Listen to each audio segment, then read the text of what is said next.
welcome to everybody to Fat Guys on a Little Podcast. It's a February 9th episode. I'm your co-host, Steve Markey, and always joined by Charles here. And today we got the pre-Valentine's Day episode here. For the lady next week. Also, we got the Academy Awards. Those are on. So next week... Is that tonight? That's tonight. Oh, it is. So next week we'll cover on how many we were right and wrong on. If you listened to the podcast a couple weeks ago, we predicted who we thought would win and lose. I will pick them all. And we'll cover it all next week on how close any of us were. How percentage-wise, how many of those movies have you seen off the top of your head? 1917, Just Joker.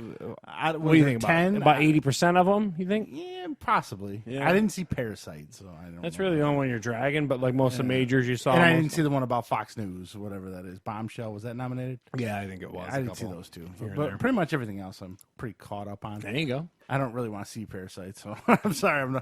I just don't want to see a Korean Tarantino. Korean horror movie. I'm good on that. So, also we next week we're gonna have some podcast taste test on some weird chips again. Yes, we love alcohol and weird chips. This one, but this week we do have another alcoholic drink that my wife is already pre-approved. This is Bud Light. Heather tried it, yeah. So it seems like everyone's... and so this is the new hot item. Is all these seltzers? There was a couple commercials on the Super Bowl about these. This is Bud Light Seltzer. It's got 4 flavors: mango, strawberry, lime, and cherry. You said it was a little pricey. Yeah, a 12-pack of these was $15. What's a 12-pack of Bud Light at this point? Like $9, $10. Yeah, usually it's always on sale. So about a third of the douche tax. Yeah. So these are seltzers. Now they're only 100 calories, so they're very good for the trim waist. And as a diabetic, it's less than 1 gram of sugar, only 2 carbs. So if you're diabetic, they're not that bad for you, actually. Because they don't have any sugar in these. That's my issue with seltzers. And it doesn't seem like there's any beer in it either. They're in these weird Red Bull cans. Yeah. Well, everything's that's like a requirement now. You saw the commercial for Coke. They got to have energy drink in these cans.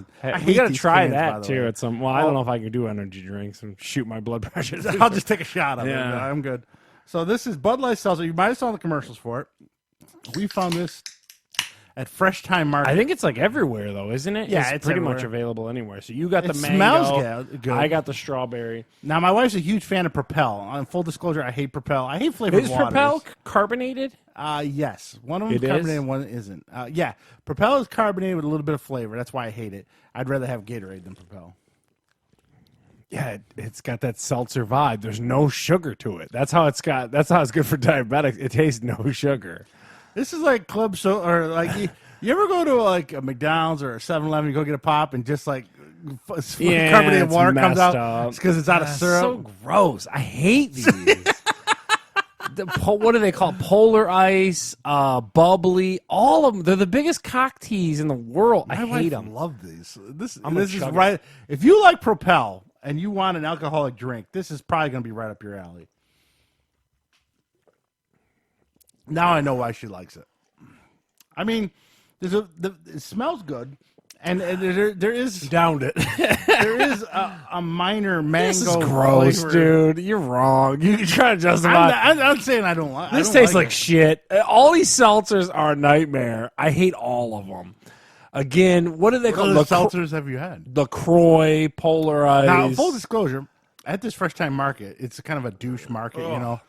You know what I'm saying? Gross. All by the register. It was a wall of LaCroix. I mean, it is not for me, man. I'd rather. It's like Alka-Seltzer. Who likes this stuff? Dude, it is the biggest like market that's growing. Like it is seltzer water? Dude, huge, man. We are way off base on this. What's growing more? Energy drinks or seltzer water? I think seltzer water is the number one growing in the beverage industry is seltzers, man. People can't get enough of these things.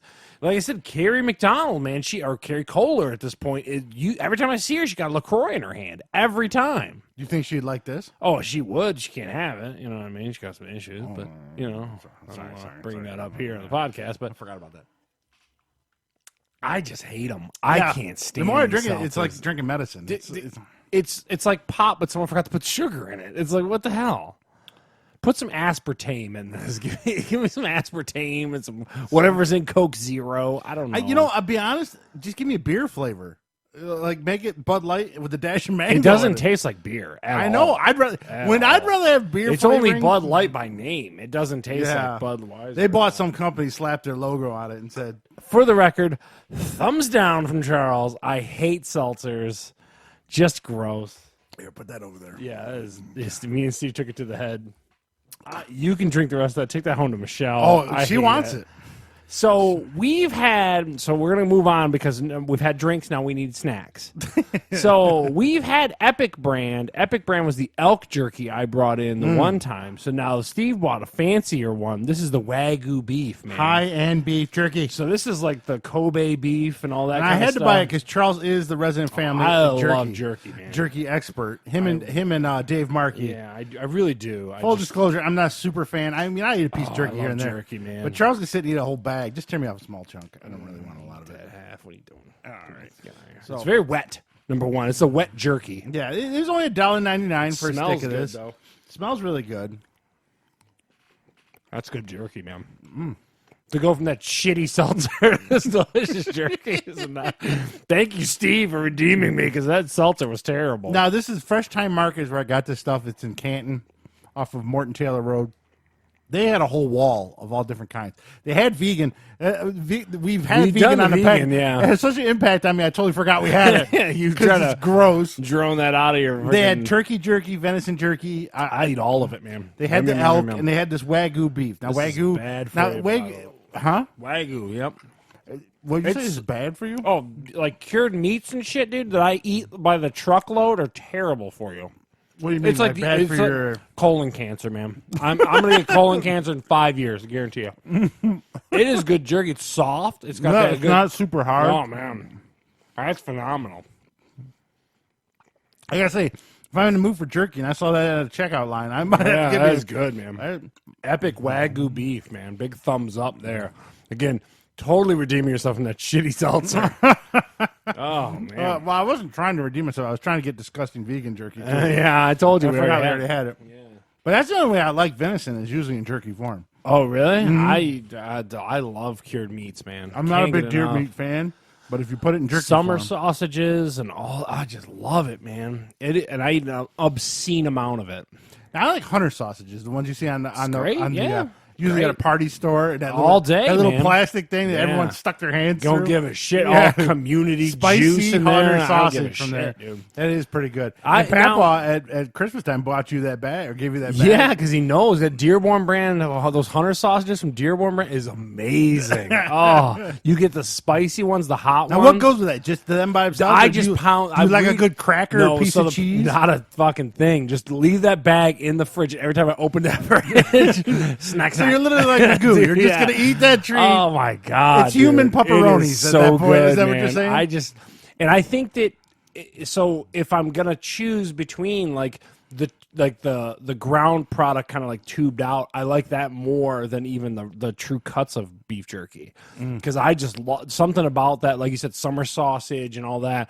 Probably how we grew up. I don't know, man. It just holds a heart to me. I just love it. Can't get enough of it. But that Epic brand's really good. So, if you like Propel or flavored seltzer waters, then the Bud Light Seltzer. Shame on you if you do. There's only one person on earth I know, and that's my wife. And Wiggs likes Propel too. So maybe that's And it. quite frankly, I think we're in the minority, like we just Yeah, I talked think, about. most I really people do. So me and Charles are thumb down on those. I don't like them. But then if you see Epic brand jerkies, usually at nicer markets you'll find Yeah. them. The Wagyu beef one, big thumbs up for me. I and like the Charles. venison one when we had it the one time. It was Oh, good. yeah, Yeah, yeah. I do. They also have a salmon version. Maybe we gotta try the salmon again. Try down that route. That was rough. So Heather and I had a conversation. We're gonna try this summer to like try to be a little more fishy. We're gonna try fish this summer. I'm out. Dude, I know I'm tough, man. I can't name you a fish. I that told I you like to eat. my thing, right? Where as a kid I hate fish and I hate tuna. And then about 3 years ago, I thought, well, maybe my taste buds have changed. So I bought a thing of tuna and then some mayonnaise, and I made like a tuna salad with the You peas. just were like, let me try this. Let me Yeah, try 2 this. bites in, I was ready to throw up. I was like, I threw it all in the trash. Bowl it all. It was like a disposable plastic. It was so gross. I don't know how people eat tuna. Dude, I can't do it. Oh, I don't well. know. I'm gonna try. If I had a cat, I would have gave it to him. So when we went to New York, when we went on that big East Coast road trip, I went and found. I went online and found the best bagel in New York, and it happened to be 2 blocks away from where we were staying. So Heather and I went over there. We had to wait in line to get this bagel, and I got the bagel with the lox, the salmon on it and stuff like that. Admittedly, it tastes pretty good. I don't know, Yeah, but they probably made it not taste like salmon. Yeah, I don't know. It definitely wasn't fishy. In the, you know what I mean? That's the aftertaste, and it's like, Yeah. The only way fish is good. Now, Bill had a grouper at his at a club, I think, at one time. But like a strip club? It might have been. Strip club grouper? And I tried to bite. And BB's the bravest man I know, if that's the case. And it was a long time ago, though. But it had like all this seasoning on it. So it killed all the fish taste in it. Yeah. It almost tasted like you were eating chicken. So I was like, if I can get fish to taste like that every time, sure. Or you just order the chicken. Yeah, that could. It could be chicken breast. All right, so now the reason why I got the Wagyu beef and everything, because I was out in Canton.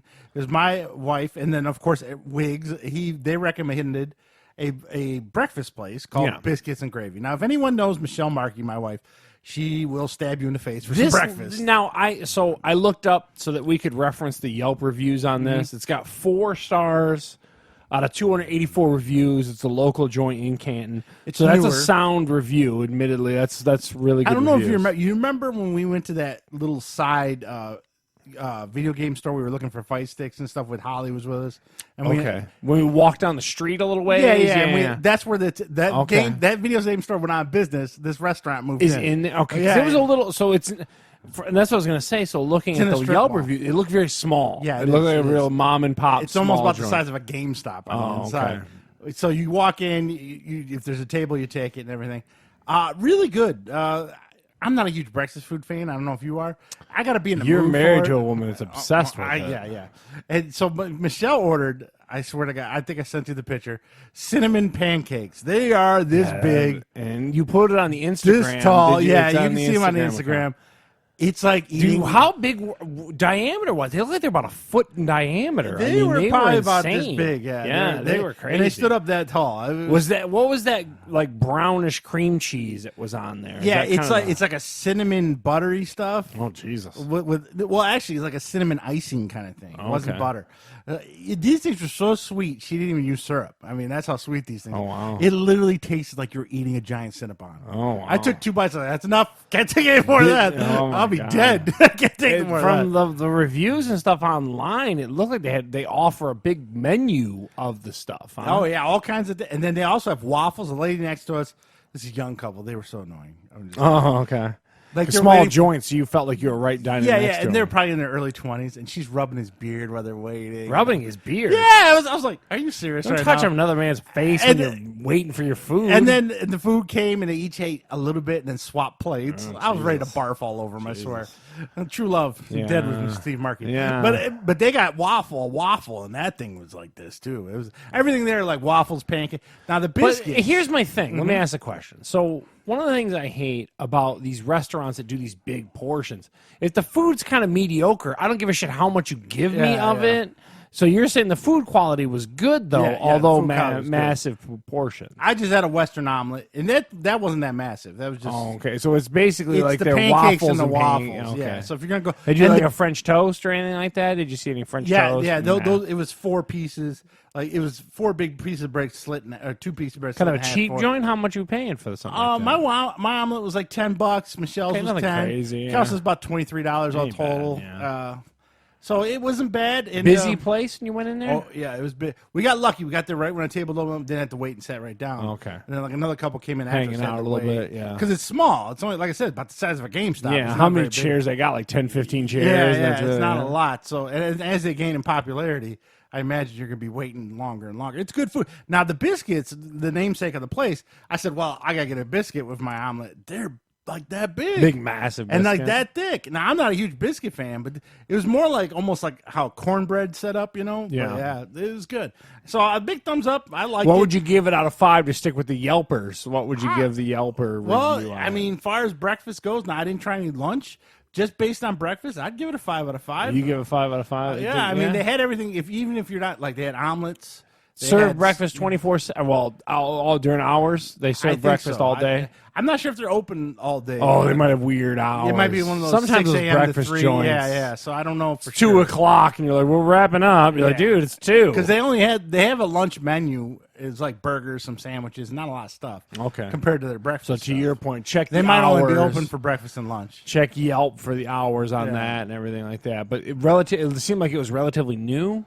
Yeah. Okay, I know it is because we went to that video game store. Okay, so it can't be more than 2 or 3 years old at the most. Okay. So Wiggs went there first. He got the cinnamon pancakes about a month ago. Told Michelle about it, and then of course now she was dying to go. So randomly on a Saturday morning, she's like, "I want to go to breakfast." I was like, "All right," and I ended up in Canton again. So, and we all know what happened from there. But but that's Biscuits and Gravy, is the name? Biscuits and Gravy off of Ford Road. It's in a strip mall. It's right by the Michael's. So What's you got that, the, like Lily or something like that? Yeah. It's Lily Road. So there's a basement burger bar. It's across the street from that in a strip mall, and you'll find it there. You can't really miss it. It's pretty easy to find, actually. It's not too hard. You just got to be careful because the traffic's crazy over in that area. That whole corner is just super sketchy. Yeah, so. Since that IKEA got plopped there, that whole area. So that's our first Fat Guy restaurant review. We've talked about restaurants. We do all the time. But we do eat at a lot of different places. Yeah. Because we're always striving to try something different. So the Korean barbecue and the Biscuits and Gravy. Now, the Korean barbecue was in Canton, but it just because that's the one that came You're up. always in Canton. I don't know. Yeah, whatever, dude. So there we go. A little look at Biscuits and Gravy, some free promotion for them if they want to sponsor the podcast. Yeah, We feel should- free. yeah. So now we're going to reviews of some movies. We did see some movies this week that I didn't see last week. And some new TV shows premiered, too. Yeah. A little bit of everything. Yeah. So the first one up now I'm going to tell you about a movie with Edward Norton, Alec Baldwin, William Dafoe, and Leslie Mann in it. And you're going to think that's a pretty good cast. Yeah. That should be a good movie. And Bruce Willis. Bruce Willis is in it. Yeah, that movie was terrible. It looked great, though. It looked like L.A. noir kind of thing. It did. Okay, so Edward Norton wrote and I'm directed kind of bummed that it sucks. and it's based on a book, I guess. So it's about private.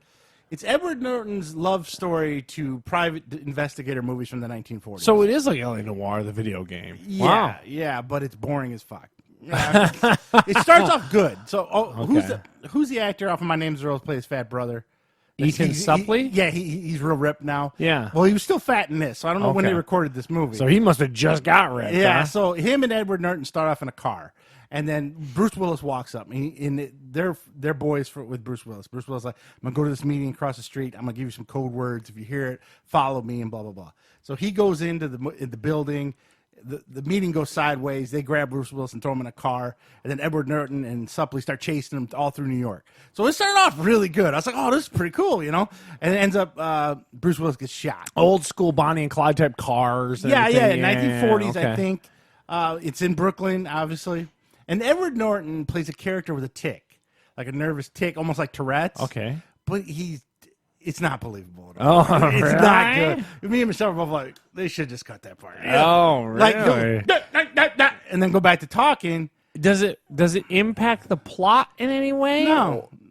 So your question is, why is it even here? Kind of. Yeah. Maybe it was in the book that the movie's based off of. Yeah. Like stupid. I was like, oh, he doesn't pull it. Some actors, like Joaquin Phoenix, pulled off the nervous ticks and stuff pretty good in The Joker. Where here, Edward Norton, after we just seen Joaquin Phoenix do it with that laugh and everything else, did it really good and it's believable. It just seems like he has to remind himself to do it. Yeah, occasionally. it was terrible. Me and Michelle were like, oh, that's bad. So that's that big opening scene. And Bruce let me Willis, ask a question real quick. Do you think this was a movie that when they were filming it, they were like, dude, we're gonna get some shit. We're gonna get some shit. Yeah. I think he that did. like Oscar thing where you're like, dude, man, watch this. Yeah. Because it's a dud. It didn't make much money. I know why. And so right after that opening scene where you're thinking, this is not going to be a bad movie, it comes to a screeching halt. And Bruce Willis dies in those opening. Spoilers, sorry, but the movie sucks. Shouldn't watch it anyways. He's like, save yourself the 2 hours. And while he's dying, he kept going, grab my hat. So immediately you're like, okay, there's going to be a clue inside the hat. Which doesn't show up until 10 minutes left in the movie, but we figured it out the first 30 seconds of the movie. Like the hat's important or something in there. Sure, there's a bus key in the hat. It's like, wow. So basically, the rest of the movie is Edward Norton investigating why Bruce Willis died. So Bruce Willis runs at a private investigation firm with 4 guys, Suppley, him, blah, blah, blah. Okay. And the only one that cares is Edward Norton. He's going to investigate it. And, of course, it leads to Alec Baldwin, who's like a crooked businessman, and William Dafoe's is his brother. Okay. And it's just so slow. And it's so boring. And it's got this weird, like, jazz music over a lot of scenes, almost like you're watching a 1940. So they were trying to flesh it out a little bit. It just fell short, huh? Wow. I give it any highlights to it? Anything the opening scene. That's about it. Yeah. After that, Alec Baldwin. Did the environments look good? Yeah. Okay. So everything did look 1940s ish. The cars were good. Everything else. Alec Baldwin does play a good rich prick. Shocker. I don't think it's much acting. I'll just give him a twitch, and he really wasn't acting. Suppley was good, but he's only in it for a little bit. Bruce Willis is good, but he's only in it a little bit. William Dafoe's in quite a bit. I give it a point for the cast, a point for the opening scene. And wow, that's about it. So I give it like a 2 out of 10. Wow. It's like 2.5. Did you catch this on Blu-ray? Would you? I rented it. 2.5 hours long. Oh, man. I almost dozed off 3 or 4 times. Michelle hated it immediately. She started reading a book after. I tell you, the opening scene gets you a little bit, and then after that, it just. Woof. Wow. So that like, 2 out of 10. Motherless Brooklyn. I only heard about it because they said there might be some award buzz about it. So I thought, well, why not? It looked good by the trailer. Like it had, like I said, like the LA noir kind of. Okay, cool. And it kind of has that, but it's so slow and so boring. And there's a lot of sub players in it too, actors that you'll recognize, like the guy off of the black guy that always had the scar off of The Wire. Oh yeah. I love him. He's on that good show on Vice, dude. Yeah. I know he's exactly in a lot what of you're stuff. talking about. There's another tall guy who he was an Ant-Man. He's in a lot of stuff. You'll recognize him. So there's a lot of even like Suppley and stuff like that. So it's got a great cast, and it feels like they all did it because they're all friends with Edward Norton. And this is like his passion they were project. like, dude, I'm telling you, man, this is gonna get some. When he starts doing that fake tick, it's like, oh my god, this is so terrible.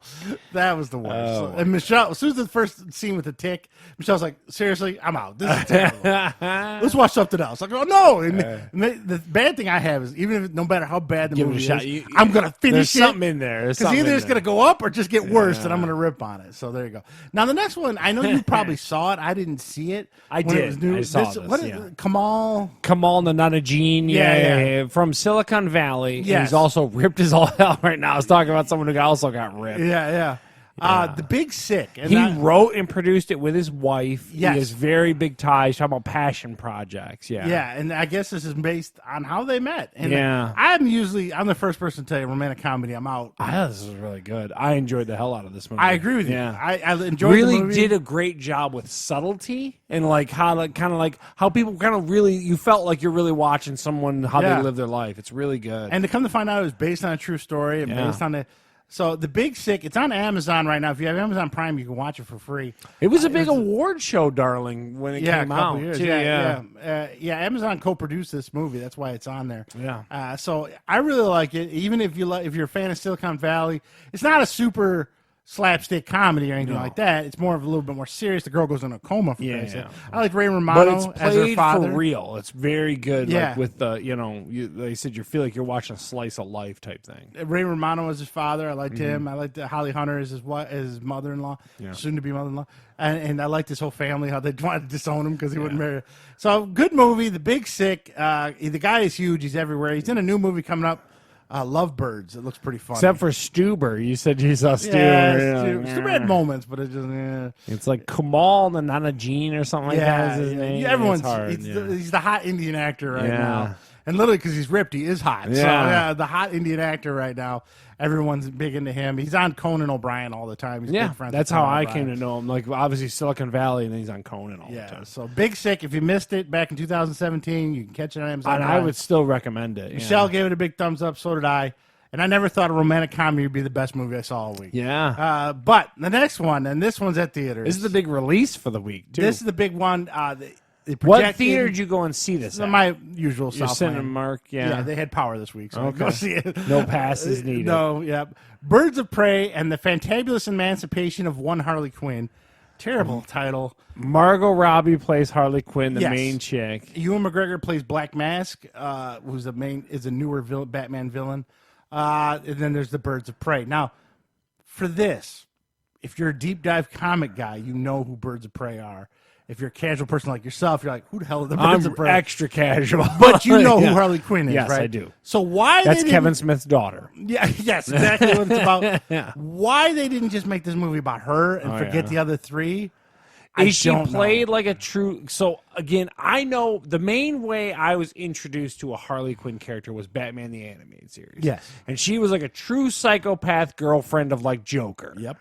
Is she portrayed that If way? you like the Harley Quinn in Batman the Animated Series, you will like the Harley Quinn in Suicide Squad and this one. Okay. She played. The Is actress the is Suicide all in. Squad is Margot Robbie as well? Okay, Yeah. so it's basically just a continuation. Okay. She plays it just like It's that not the animated Jared movie. Leto, Joaquin Phoenix where No, we handed no, from one to the no. other. This is still Margot Robbie in and Margot Robbie out. Yeah, kinda this thing. is essentially almost a sequel to Suicide Squad. Oh, okay. They reference that movie quite a bit, Oh. and even scenes with the Joker from that movie get replayed in this one. With the Jared Leto Joker. Yes. Okay. Yeah. So they don't disown Jared Leto's Joker. They fully one up and say, yeah, this was her boyfriend. Okay. And she, obviously, the storyline is she's breaking away from him, broke up with him, and now that she doesn't have him as a backup, everyone in town wants to kill her because she's been a pain in the ass the whole time. So basically, she doesn't have his protection. Right. And Black Mask he's a newer comic book villain, but he's like a head of a mafia boss in Gotham. He's the head of the criminal underworld, not the super. So in Batman, there's like super criminal levels. It's still on. I don't know. I forgot to plug it in. Keep talking. Yeah. So in Batman, there's super criminal levels like Joker, Mr. Freeze, and stuff like that. And right below that are like the mafia and criminal bosses, where the Falcones and the Black Mask and people like that. And even Penguin's kind of in the criminal boss kind of level too. So that's what he is. He's an up and coming criminal boss who has an obsession with killing people and cutting their face off. So that's what he does. So when someone gets murdered, he has his men cut their face off, almost like scalping. Is it super brutally portrayed and stuff like that? A little too? bit, not too. It's rated It's R, still- but you probably got a PG-13 out of this. So if you're a deep dive comic book fan, you might. But my problem is Birds of Prey is the Huntress, Black Canary, and it was Batwoman, but now it's some detective that Rosie Perez plays, Montoya, or something along that lines. None of those three characters look anything like the comic book version. And I'm not. They did race swap a couple of them. Okay, I'm fine with that. But the Huntress. If I didn't tell you that's the Huntress, you'd never know. Yeah, but here comes like angry comic book geek issues. But here's the thing with Marvel: they make Captain America. You see a picture of him, you go, "Oh, that's Captain yeah, America." but what do you think is going to continue to happen? Is they got to continue to dig deeper into these universes? Oh, you're gonna get though. a bunch of crap characters that they don't make them look like. That's they're what I'm supposed to look. saying. Because the crap characters are hard to. No one wants to watch these crap characters. So the highlight of the movie is Margot Robbie as Harley Quinn. She's the narrator. She's funny. She's good. And it was fun watching Ewan McGregor be a villain for once. And he was all in on it. He was pretty good. Okay. He was good. The other three characters, they could just took them out of the movie. Nobody cares about no them. point, There was yeah. no point to them. They kind of all unite and become the Birds of Prey at the very end of the movie. There's some good fight scenes. So some of the fight scenes, from what I read, are choreographed. Is it stylized like the Suicide Squad movie was? A lot of music. Okay, A lot of like. A lot of like she narrates bad them. reputation, like Yeah. Ronda Rousey running around kind of thing. Yeah, And there's a lot of they'll stop a scene, and then her narration will come out. Oh, I forgot to tell you how we got here. Then it'll rewind and go to a different scene. So it has a definite art style. to yeah, it, yeah. It feels a lot like Suicide Squad too. And what was I saying? So. I lost my train of thought. So Harley Quinn's really good. Margot Robbie's all in on that. So is Ewan McGregor. It's just everybody else feels like All those peripheries, you're like, why are we here? yeah. It's like, and the girl who they got to play Huntress, she's in Gemini Man too. That's the Ang Lee Will Smith movie. Yeah, there's a girl that helps Will Smith in that movie. This is the second movie now. She can't act. She's kind of even Michelle. We laughed and we're like, she's kind of bad. Yeah. Oh, so the fight scenes. So most of the fight scenes are choreographed by the guy who choreographed the fight scenes in John Wick. Oh, okay. So there's one scene Yeah. where Harley Quinn raids a. She breaking legs and stuff like that. Yeah. There's some good scenes. Because she's known to have that mallet. Is she whacking people with that mallet? She has a bat at one point, then a mallet Okay, and stuff yeah. like that. There's a fight scene at the very end, though, and he didn't. From what I understand, he didn't choreograph that one. So they're in an abandoned fun house, right? No power or whatever. The four girls, and then the Black Mask is sending an army of guys after him. They're after this little girl who swallowed a diamond. The four girls are trying to protect that little girl. Okay. so all the villains show up, and they're all happen to be wearing like clown masks and stuff too. And a big fight breaks out in a fun house. Somehow the power turned back on. Not sure how. And it felt like a fight scene from Batman in 1966. Oh, super cheesy. It was real. Like she got roller skates on out of nowhere. Yeah, it's rolling around. She's hitting people. Hate that. Oh, because that was like the issue with like the Arnold and the George Clooney Batman. It's like, dude, I get that there was a time when Adam West was the thing, but like to lean into that is so bad. But I don't think they did that intentionally. I think it just comes off that way. Oh, okay. So it's like, so that fight scene's a little rough. Even Michelle was like, that fight scene at the end was rough. Yeah. So the way it is, there are some good action scenes. I would give it a 5 out of 10. How busy was the theater when you were there? Nobody was. Oh, really? Wow. There was one other couple, and then me, Holly, and Michelle. So now it was projected to make $55 million. It only made 33. Oh, okay. So it's way underachieving. And they're going to tell us because we're all sexist and nobody wants to see a girl movie. But then Wonder Woman will come out and make $1 billion. Yeah. So I don't buy that for a minute. It's just the movie kind of sucks, and it's a bummer. If they just focused on Harley Quinn, cut the other characters in Black Mask, they would have kept some good fight scenes. It would probably have been a 7, probably a decent movie. But the way it is, it's a 5. wow. It's a bummer because they really feel like they wanted to make a female Deadpool movie, DC. Okay. But it's just not that funny. Like, Deadpool's genuinely funny. Even if you don't like comics, I know you don't. The Ryan Reynolds cracks of it. Yeah, he's just funny. Yeah. And she's got some funny moments, and she doesn't have the chops. She doesn't have the comedic chops like Ryan Reynolds does. And that's what I feel like they went for. And it's like, and then he threw in a bunch of other characters on top of it.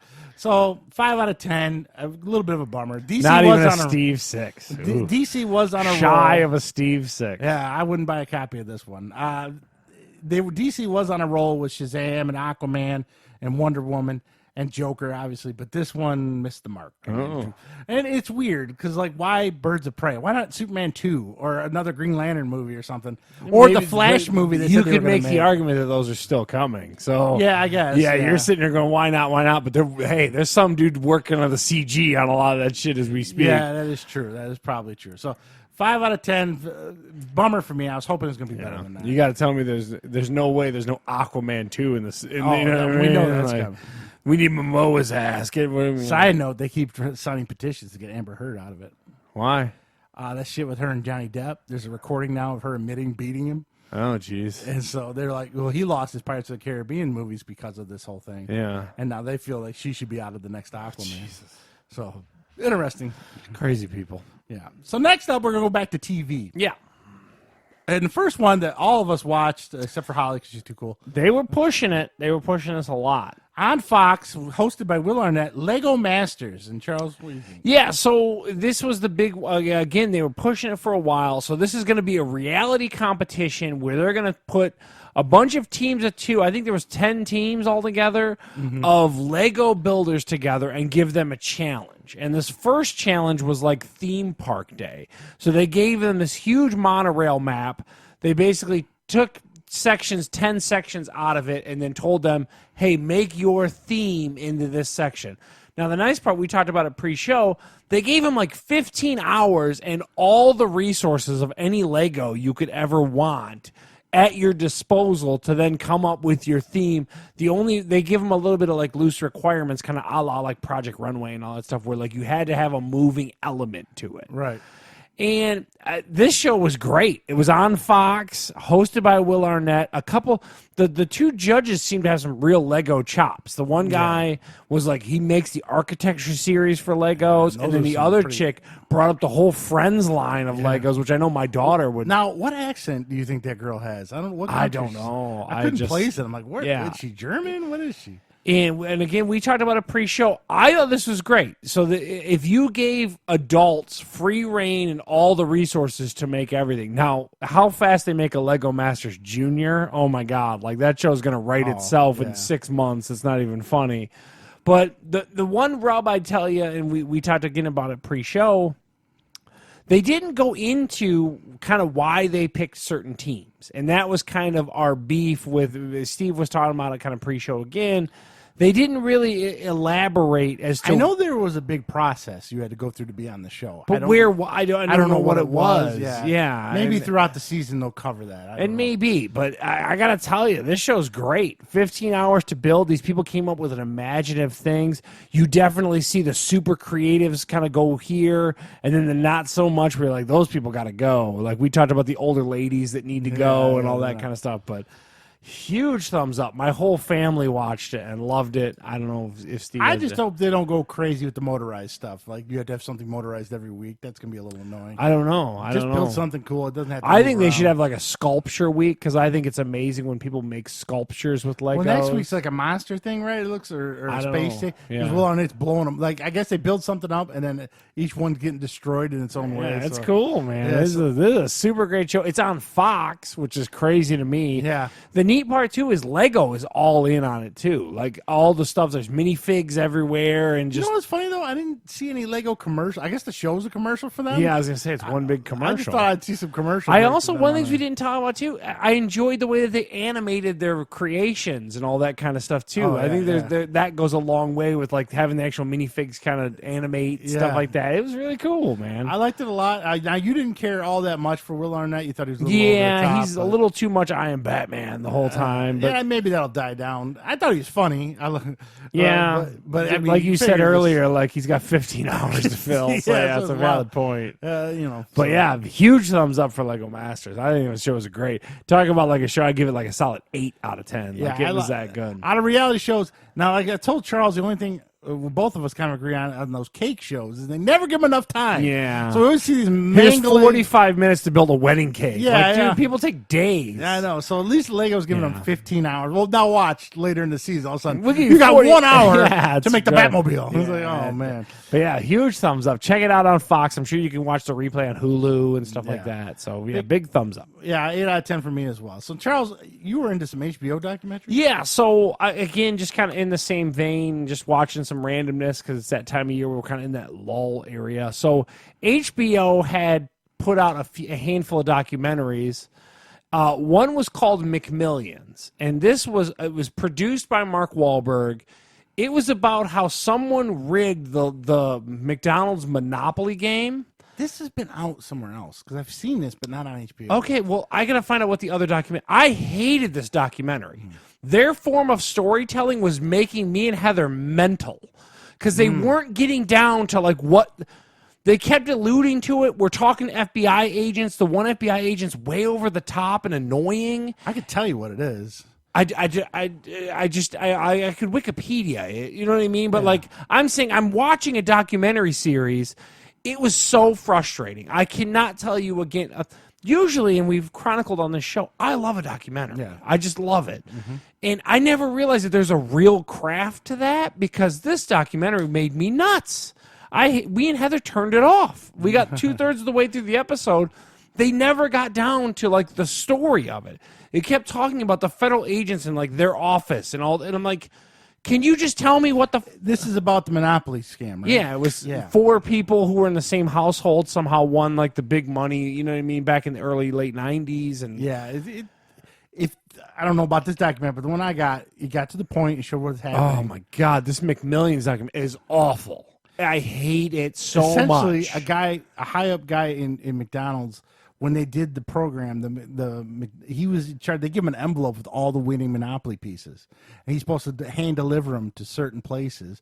What he would do is he'd take some out of there and then sell them to people. For 30 grand, 20 grand. See, they didn't get to any of that. That's what it was. That's what it is. But it was an in-house issue because then that's what it was. And he got caught and got busted. And, oh my God, this is the most frustrating documentary I've seen in a long time, Steve. I was so annoyed. I don't know what I saw it on. I want to say Netflix or Amazon. It came out right around the same time. Why not get to the goddamn point? The Michael Keaton movie came out with him being the McDonald's guy. Oh, okay. Right around the founder. That's a great movie. Yeah, it is. Around 2016? Yeah, somewhere in that area. Yeah, I don't know why I saw it and you didn't. I don't know. McMillions. I haven't seen the HBO one. I thought it was the same thing. I think it's several parts. So I would that's argue, probably why they're milking it sucks so bad. Find the original documentary. It's out there, dude. Because this one, I'm telling you, this McMillions, Mark Wahlberg, I love you. This is terrible. I'm sorry. Like someone needed to look at this form of storytelling and be like, dude, get to the goddamn point. Like it just drove me crazy. The other one that was on there was this show called Well Groomed. And you know how I love an obscure randomness because it's just what I do. I talk about randomness. This is about those people that do creative grooming of poodles and stuff. Oh, yeah. You ever see these where like they'll carve, Finding Nemo into a piece of this? It is crazy. There's like a poodle that was all these red colors. Yeah, like there's blue and the yellow. one chick who wins carves like Alice in Wonderland into like a poodle's hair and dyes in like the face, and this stuff is. I was told now this is a 180 from McMillions. All right, like they got right down to the point. You follow a handful of these chicks. They show you how much money they spend on all this stuff too, man. Oh my god, one chick's like, I'm like 25 grand in, and all this kind of stuff, like grooming these dogs, and everyone's got a hobby. God only knows with all the shit I got in my room. Everyone's got a hobby, but this is crazy. The other one of the chicks too is like the main chick, and she's the business hustler of all of them. She supplies them with all their dyes that they use, all the bling that they put on. So she's like, okay, I got a hobby, but hold on, I got a business here. And then she was like the ipso facto, like the main one, like the main chick of this whole creative grooming. Yeah. So Well Groomed, fantastic little documentary. I totally entertained by it. So check that out. Avoid McMillions. Oh my God, I was so frustrated. But Well Groomed, if you got an hour to watch a couple hillbilly chicks shave stuff into dogs, it's super funny. Now these next two I'm aware of. I know what they are. I know what Goop is because I've been hearing news reports. So on Netflix, Charles, tell us about the Goop. You watched it? Yeah, okay. I saw the trailer. So if you want to know why other countries hate us, watch the Goop Lab with Gwyneth Paltrow. And she's batshit crazy. And also watch Taylor Swift Americana. These are two. You just hate these people. Side note, Holly has no desire to see that. I thought she would. Okay, so here's the thing. Okay, so Goop Lab is basically Gwyneth Paltrow runs this Goop company. Okay, it's a bunch of rich white ladies who then in turn find out about some weird. They go to like a poor country and find some weird holistic thing that these people do, and they basically go and try it and steal it and take it to their rich communities. Yeah. It is the worst, most. If you want to see white privilege, the show, that's what Goop Labs Did is. they cover the vagina rocks? I bailed after 2 episodes. I was out. I was out. So the first episode was about what do you call it? Taking psychedelic drugs and all this kind of stuff, like. And then all these white people are like, oh my God, it was so transcendental. You just hate that. You sound like Bill Burr when you Oh my God, it was so crazy. And then the one chick looks just like Heather. She has the same haircut. I go, these are your people, Heather. Like it was just so great. Like you just hate them. You hate them with every fiber of your being. You're just like, you have way too much money, and she's been sued, right? Good. Sue the shit out of them. I hate everything to do with these people. And you're talking to two people that went and did float tanks and all this kind of stuff. All I'm saying is this is white privilege, the show. Like, if you want to know why the Middle East, they got no sanitary waste lines to, like, take a dump in their house in certain parts of this country. And yet here's these white ladies like, I've got problems and all that. You're just like, fuck you, man.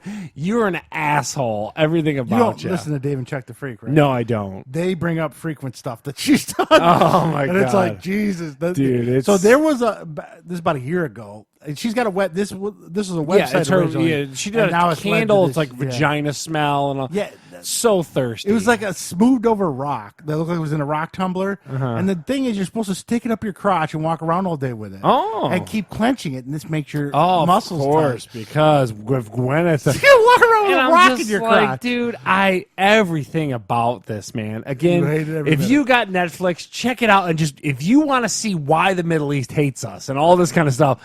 That's all I could equate it to. This is white privilege, the show. Followed into, I watched the Taylor Swift documentary called Americana. Now, how many hours was that? About an hour and a half, thereabouts. Here's another one, okay? She is such a brand. It is she wants to know why, like, no one takes her for what. Everything she does is super calculated. Like, you know what I mean? You ever just see a person that you just look at someone and go, you're the fakest person on the planet. Like, she's like if Bud Light was a human. Yeah. Like, literally, you're waiting for like 8 marketing people to sit around and tell Taylor Swift. So at one point, she gets this hard on about like there's this chick who's running for Senate in Tennessee, which is where she's from, and she's a bad person. And no one's arguing that this person's not a bad person. You know what I mean? Like she stands for like horrible things that me and Heather are about and all this kind of stuff. But then Taylor Swift, instead of just standing up and going, I got to send something out to let people know, she's got to have like 6 meetings about her registering a political opinion. Oh, Jesus. You know what I mean? Like, it's just like, you're the most fake person on the... If you really gave a shit, you wouldn't have to have 8 conversations. Yeah. You know, the people in your camp would be like, hey, she got to stand for something. You Did they cover how she got in the music industry on that? They did, but it was kind of broad stroke wise. Like she was keep very hearing successful. rumors that her father or one of her family members was a high up in the record. They never said that. She basically took like meetings at 16 at Sony and was but they only let her in because of who her father was. They never talked about I that. keep hearing that. I gotta fact check that eventually. And again, if you want to hate people for white privilege, this is exactly what it is. You just she, at one point she talks about her struggles with weight and all that. You're just like, I just hate you. You're just so fake and like you don't have a real conversation ever. And the sad part is watching this, you realize that like Taylor Swift is super talented. Like she writes a ton of those songs. She puts in a lot of work. But I'm talking about Taylor Swift, the person. You're just like, I hate you. Oh my God. Like, just watch these shows and just be like, dude, I defy anyone to leave these shows and be like, Taylor Swift's actually a really good person. There's no way. There's just no way, people. So anyway, that was my Netflix and HBO randomness. Of all the things on Netflix, you watch those 2 things. Dude, I'm telling you, I had to check them out. I had to. I'm waiting for Altered Carbon. That's coming for me. That was a show that disappointed me. Visually beautiful. Plot line is just Scooby-Doo. I'm out. Well, I mean, almost everything Scooby-Doo at this point. So there we go. So Motherless Brooklyn was a piece of turd. The Big Sick, if you missed it, 2017 is a good Highly movie. recommend that. Birds of Prey and the Fantabulous Emancipation of one Harley Quinn should have just been a Harley Quinn movie. So the way it is, it's a letdown. Us giant kids like Lego Masters. Yeah, it's great. McMillions on HBO documentary is a piece of turd, but there is a documentary about McDonald's monopoly. We'll look it up and talk about it next week. Find that. It's much better. Well, because the story sounds great. Yeah, you know what I mean? Yeah. That's why I know the whole story. And I'm like, because when they showed the preview, I was like, did I see that? I'm like, I don't need 6 hours of them talking about how crappy the Jacksonville FBI office is. It was an hour and a half documentary I saw. So, well groomed, you're going to groom your poodles. And then, of course, Gwyneth Paltrow. This woman is insane. I wish she wasn't even in the Marvel universe. You put rocks up your crotch. You steam she was steaming vaginas for a while. A vagina flavored candle. When you have too much money. The Goop Lab and Taylor Swift Miss Americana, both on Netflix. Watch them and realize how much you hate rich white women. Basically. Yeah, so there we go. So now let's go to one of our favorite sports, of course. Still continuing on. My family's super excited there's more football. Oh, my God. Michelle was yelling at me. She goes, where did you find this? This weekend was the launch of the none other infamous XFL. XFL. So there's 2 games on Saturday and 2 games today. I watched the end of the first game on Saturday, the whole late game on Saturday. I was the opposite. Watched a lot of the early, very little of the second. And then today I only caught like the first half of the Tampa Bay New York game. Okay. Now, you want to go ahead and go with your thoughts? So I watched the DC Defenders and the Seattle Dragons go toe-to-toe. Now, one of the things... Jim Zorn is the coach of Seattle Dragons. So back to the coaching. Tons of mics everywhere, which was crazy to me. Like we're juiced up on the coach. We're not even doing replays where they're showing the mic. Literally in real time, they're broadcasting like communications. It's really weird. I didn't mind that, but what I didn't like, and it wasn't a mind. I thought it was kind of crazy because if I'm the coach, I'm like, stop. Yeah, like they would say the play from the coordinator on live TV. And then, so next week when you're that's what I'm saying. Like I could know exactly what they're gonna do. Like it was the craziest. I don't know how long that's gonna last. Like Belichick in that league would score 1,000,000 points. Yeah, I think that's gonna end after week 1. Yeah, I don't know. Coaches are gonna complain about that. That seemed really egregious to me. I was like, dude, you got to have some kind of veil to like do. You're talking about college football where they hide them with like those. Yeah. I don't know, man. But anyway, it wasn't. So Cardell Jones is the old Ohio State quarterback is the quarterback for the DC Defenders. The only name in this league. Well, there's what Landry Jones, as we talked about, whatever, from Pittsburgh and stuff like that. I don't know. The one other thing that stood out to me, and we had a kind of a conversation pre-show, they really leaned into the gambling on the game I watched. But you're saying they washed it a little bit on the game. Yeah, so on Saturday you saw the favorite, like one of them was a 9-point favorite. I think The DC Defenders were like 9 points. And then it had the over-under on there and all kinds of gambling stuff. But then when I was watching the game today on Sunday, which was on Fox, there was none of that. I didn't see any of that. Yeah. So I don't know if it's just going to be on Saturdays. Because they figured, depending on when it airs or what day maybe it airs. Sundays are family days, so let's not put the gambling weird. on. I don't know. Maybe they just forgot to put it on there. Maybe it didn't. Maybe Vegas didn't have lines on it, but Vegas had lines on that DC game. Yeah, so I thought that was weird. I don't know what that is. It may be more consistent. I tell you, one of the things that's crazy is the extra point stuff throws the score just all over the place, man. Like the score, again, 31-19 on the game, but 19 because they couldn't. They could take it for like 3 different options. There's no it's really weird, man. I was like, whoa, like it just throws the scoring just all over the place. I would just get a backup quarterback that's kind of athletic, and then just go for can you go for 1 or is it 2? It's 2, 3, or something. 1, 2, and 3. Yeah, right? I think so. 1's like from the 1 yard. Yeah. So I'd put an athletic quarterback and just QB sneaking every time I get my 1. I don't know, man. They kept going for 2, and nobody was getting the 2. Yeah, I don't.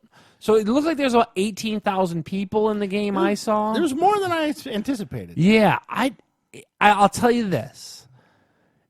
If it's on and I'm at home, I'll definitely throw it on. It's not to a point where I'm going to stop what I'm doing and watch a game and veg out and watch a game, but to the point, I thought AAF was kind of in the same vein. Like, if it's on, I'm home, I'm cleaning the house or something, I'm definitely going to check it out a little bit. And, Playing some video games to throw on TV. Yeah, for sure. Yeah, of course. Yeah. There was a couple things I didn't like. Number 1, I hated the interviews with the players right after they made the play. So, dude's out of breath. Yeah. I mean, come on. Let's cut the player interviews right on the sideline. That's more that they're just trying to do their own thing. Not even do their own thing. They're just trying to they want you in touch with the coaches and the players. They want that wall to be down. It's really crazy. And the other thing I didn't like, I saw 6 teams, so there's 2 teams I missed.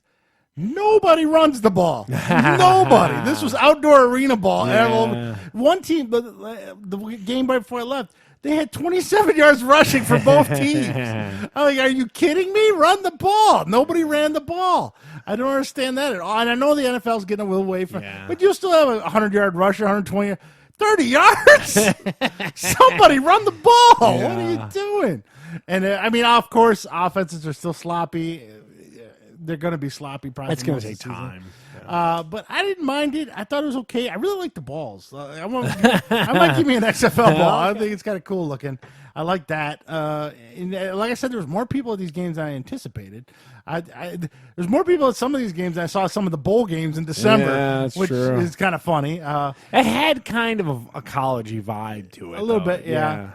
And Gabe brought up the one. What was the team with the silver helmets and the blue jerseys? They look like just like the team off that movie, The Replacements. Oh, okay. Keanu Reeves out there try scrambling. Yeah. So I didn't think it was bad. It's about on the same level as AAF, I'd say. Yeah, I definitely would say. Yeah, definitely. They need some names besides Cadillac Jones and Cardell Jones. Yeah. I can't. Where's Johnny Manziel? Throw him on a team or something. Even if he don't play. Like Connor Cook, I know is on a team, but then he didn't make the starter. He lost his job. The one team I watched, I think it was Seattle. They were on their 3rd quarterback already. It was the first week.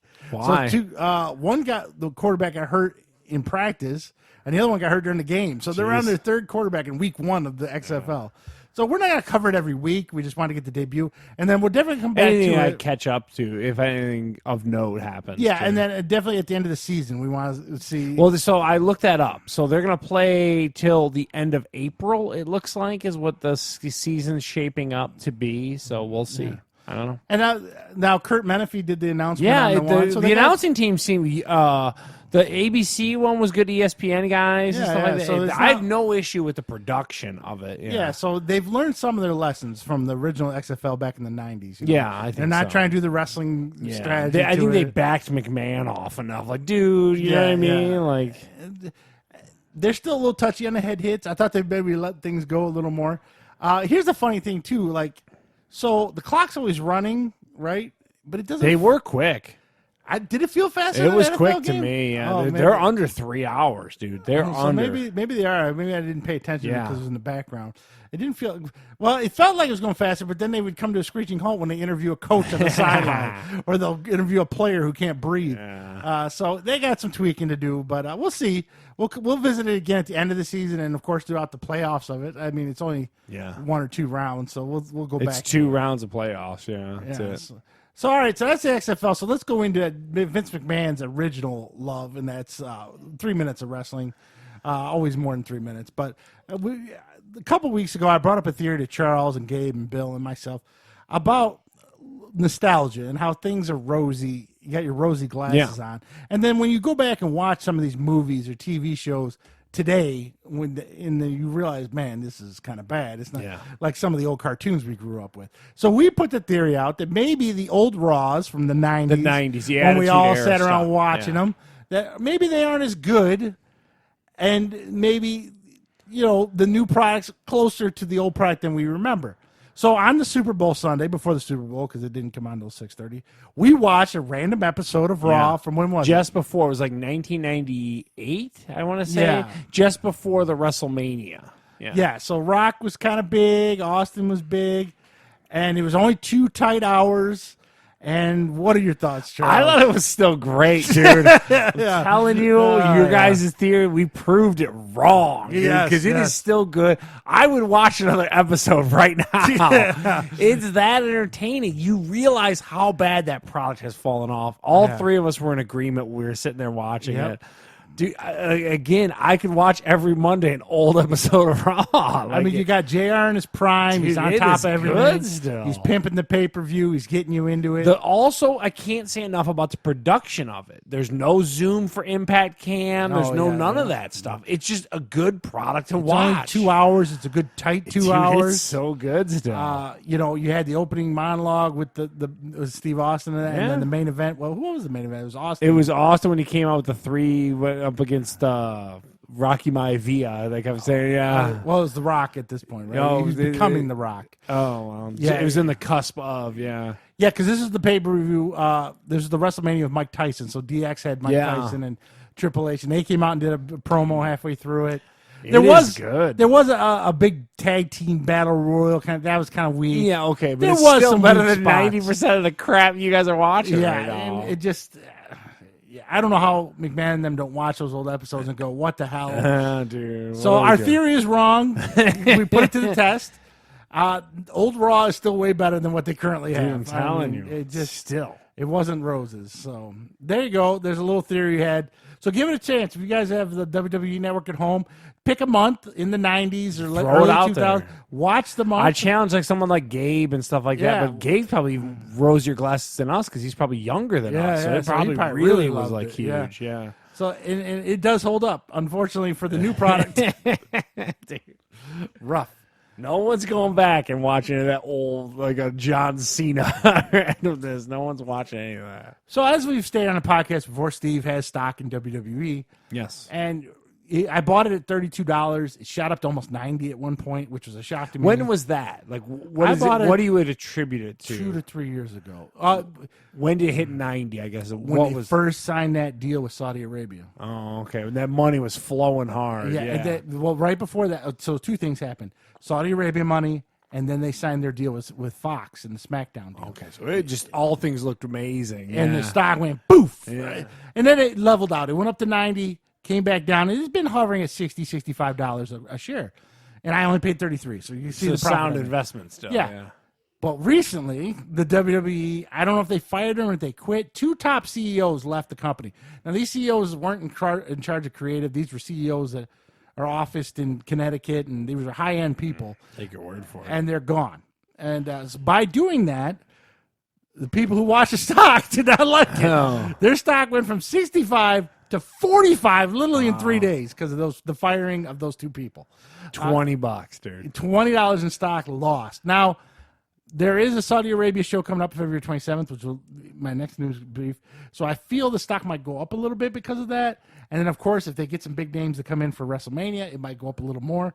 But you may be looking at just staying around 50 and not going back up to 60 until something great happens. Jeez. Unless the XFL takes off and that kind of they get some blowback, kind of like, oh, well, it's kind of tied in. Yeah. I don't know. But right now, it's hurting. They've lost a lot of money, a lot of scrambling. And because of that, fast forward to the news, February 27th is Super Showdown in Saudi Arabia. What did McMahon do? He went and got himself an old Goldberg to come back. He's like, oh, my stock dropped. I need some money. We need them names, son. Goldberg will be wrestling Charles's favorite, The Fiend. Oh, jeez. So he's wrestling current roster. Yeah, he's wrestling, and The Fiend's a champ, so he's wrestling for the title. Just to pull that name. Brock Lesnar is going to wrestle Ricochet, which is kind of an insult. It's like you wrestling Joe or Yeah. something. It's like, or you wrestling Lorna, really. Yeah. So it's going to be a big show. They bring out a lot of old guys for these. But you say that they don't have impact into the story, the not plot much. lines. Yeah, so usually you very seldom see any kind of title change or anything. I just don't think they're going to give the title to Goldberg unless he's just going to do one more shot at WrestleMania, maybe. I don't know. So Super Showdown, February 27th. I'll give you guys a recap. Again, it's a weird one. It comes on at like noon on a Friday or something because of the time difference and stuff. So it's real weird. So that's what WWE is. Stock sucks. 2 CEOs left, and the old Raw's better than the new Raw. Yeah, so now the you're old caught Raw's up. good, man. I haven't not a lot happening in AEW right now. I mean, besides their big TV contract they got a couple weeks ago. They're kind of just on cruise control. They're pushing Johnny Moxley to wrestle Chris Jericho, which I can't stand. Still Johnny need to go with Moxley. Kenny Omega, man. I'm telling them. I gave them the roadmap. They put him in a feud with Adam Page, DDP's cousin. Yeah, look that up, BB. Yeah, they're tag champs together, but now they're going to feud each other. I think is what's going to happen. Telling you. So there you go. Squandering talent. Some wrestling news for all you Tylers out there, and Gabe's and myself and Bill. Now, because Scott loves my marker reviews so much. And first of all, that's a beautiful container. This is hands down the best container. Yeah, wow. So on Amazon Respect the container. This is called Arteza. Now, these are probably my new favorite markers. I've tried the Master Touch. Why did we just had a conversation 2 weeks ago about the other markers? Yes. Why the pivot to this form now? Well, remember I told you I don't like the brush tips. Yeah, you want a finer point. And these are a quarter of the price to Copics and the other ones. Yeah.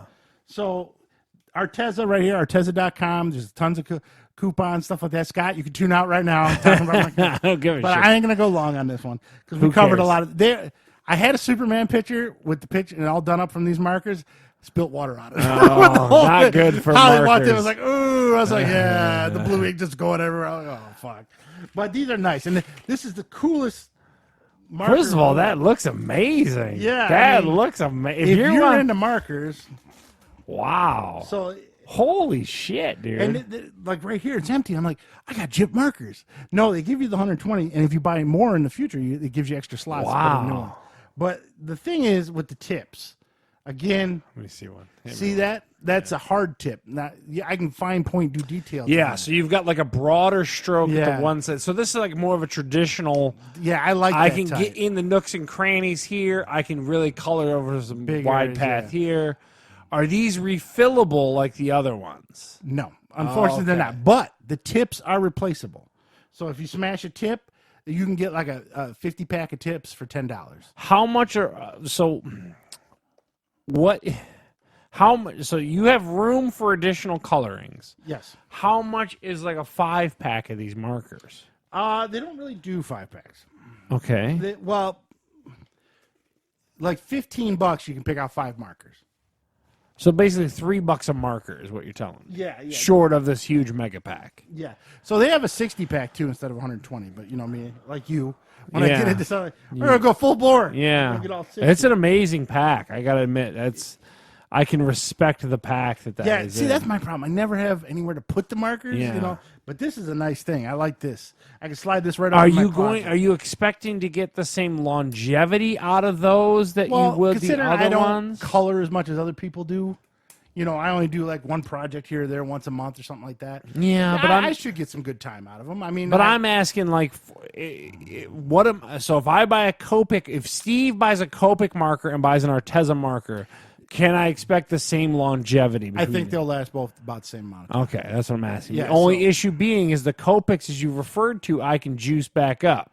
Yes, these you can't. Okay. But then again, I'm only going to pay $2-3 to get a new one. Where's that? 7 to 8. It's 7 now. So I can get 3 of those for every one of those. So what's your cost? And Arteza.com, if you follow them on... You bought it through Arteza's website proper? Amazon sells them too. Okay. But Arteza.com always has discount codes, always.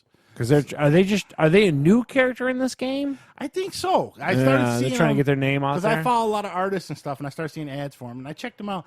They don't sell them in like Do Hobby you Lobby see and stuff like a you lot can't of find them in stores. You can only buy them online. Through them or Amazon? Yes. Are you seeing a lot of the community of like these people who are doing these colorizing pictures and stuff like that going to these markers? The big names, no. They all stay with Copic, but a lot of them, like with the millions of followers on YouTube, are sponsored by Copic, so they're going to get their shit free. Yeah, they got it free. Yeah. I've seen a lot of reviews online and stuff. People do like them. They feel like the Arteza stuff. Yeah. I've never seen anyone say anything really bad about them, just because of the price. And people love the case. Number one thing, because Copic don't have a case like this. So that's an amazing case. that's a nice case. I can appreciate that case. Yeah, I don't even fucking color mark. I'm just telling you. I can appreciate because Lorna probably got boxes of cases. Not even that. Just amazing. Yeah, just so amazing. This is really nice. So I really like Arteza. I've got the fine point markers. I think I showed you before, and I got these. Fine points are for more really detailed, tiny pieces than these. Colors, rich. Is so like what is that? Their 200 series or what? Is that the only? They only offer that line at Arteza, or are there other lines that? So in other words, are there like extra fine points and all this? Arteza's got everything. They carry. So they got these markers, they got chalk markers, they got paint markers, they got fin line markers, they got all kinds of markers. So it's a brand on top of it. Yeah, I feel like they're probably like a Dick Blick's, because they also have canvases, paints, brushes. Oh, so everything. it's a full line. If it's art based, they carry it. Is it their brand or it's their brand? It's their, no, I'm talking about like all the extra stuff. It all says Arteza on it. You get pads of paper that say Arteza on it. It's black with the red. I wonder how logo. long they've been in the game. I don't know. I really don't. It's crazy. But I tell you what, they advertise a shitload on Facebook, Instagram, everywhere. And you're saying they're worth the drop. Yeah, I like them. I tried them out. I've been searching for the marker I like, and like I said, I like Prismacolor, but Prismacolor is going to cost me double what this costs. Yeah. So this is not. And you don't get that ill package. Yeah, and Prismacolor doesn't come with it. Prismacolor comes with these plastic racks. Yeah, I remember. Which are kind of nice, but I mean, if you want to take them somewhere, it's not very practical. Like this, I'd come to your house and draw with a or whatever. So, but I like them. There you go, Scott. Arteza markers just for you. They blend well. Also, if you're worried about blending, there's basically the only set I don't have that's in this is the skin tone set. And the skin tone set is 36 markers. There's a lot of skin. Well, that's a lot of skin tones. Yeah. So now, what are you talking about here? So, in the same vein of that package and everything like that. So, we're upgrading some video stuff here, and I'm really into containers, very similar to Steve. So we just recently purchased some additional cameras. We're going to be changing some way we're doing some video stuff. So I wanted a cool case to kind of store all of our video tech in. And so this is from Harbor Freight, of all places. This is a $40. I have the same one, but smaller. Yeah, so there's a whole line. Yeah. And they're great. So they have completely customizable interiors. So you can pluck out. Yeah, it's great. This case here, $40. A Pelican case for this much would be like 3 times, 4 times the price. Not even a comparable issue. So I was able to kind of give spots for all 3 of the cameras, the Mevo, the 360 camera, all that stuff in a completely watertight, rugged case. And it's layers too, right? Yeah. Like you can pull that layer out, and there's probably another layer below. And then my other move too was I pulled the layer below it, and I did like a custom depth on the one. I took the pieces I pulled out and kind of put them back in to kind of raise the camera so that it was kind of level with the top. And these are fantastic cases for the price, man. You can't beat the value on these Apache cases. So, yeah, it's called an Apache. This was the 3800. Steve probably has like the 1800 or something mine was smaller. About 20. It was about half the size. But just a great value. And, again, completely customizable interior. So if you have like we have the mixing board and stuff like that, I might make one of those up where I can put the mixing board in and all that kind of stuff. But here I am mixing like a GoPro, an Insta360 camera, a Mevo, like mixing it all up. And I can have all of our camera tech in one cool, like, waterproof case. So, yeah, huge fan. And if a lot of people who like guns, they make a good case for a gun. Yeah, completely customizable. Like a handgun. and you can put a padlock on it so people can't get in on one side. In this case, $40, man. I like them a lot. I don't know if you remember, I bought a couple knives, and then Bert bought me 20, and then Dad bought me 20. I had knives coming up my ass, so I bought one of those cases. And I opened it up, it's just got layers of knives. Yeah, just a ton of knives. It's my cut box, pretty much. But yeah, I got to tell you, like, just wander over. Everyone's got a Harbor Freight near them and stuff like that. If you have DSLR cameras, any kind of like tech like that, any kind of stuff, even like a game console or something like that, you could customize that interior to fit that game console. And they got huge ones. I mean, they got ones with wheels on them and stuff that go as high as $100, but it's like 4 times the size of this. But you're not going to beat that value. And like I said, the Pelican cases are so much more expensive. Harbor Freight's home to some of the most random stuff. If you're a guy, you'll find some stuff in there to take a look, and you'll find something in there you'll like. I buy rubber gloves to make models with all the time. There you go. And they have good cheap gloves, like if you need gloves for your hands. I got random cotton. Hardee's. $5, I get them all the time. So there you go. Go to Harbor Freight. Scott, come get you some Arteza markers. And then the Apache case. Like I said, I have a bunch of knives in mine. I had so many knives, I didn't know what to do with them all.